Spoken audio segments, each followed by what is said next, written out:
Alright guys, a quick one. Here, I'll detail how to enable circuit to search on Samsung phone. So if at the end of this you found this often informative, please don't forget to like and then subscribe. Now the first one to do is go ahead and open the settings app on your Samsung phone. Scroll down and click on display. Then scroll down display and click on navigation bar. Locate and click on circuit to search.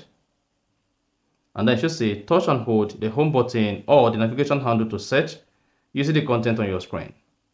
Now to use circuit to search, all you simply need to do is press and hold the home button or navigation handle.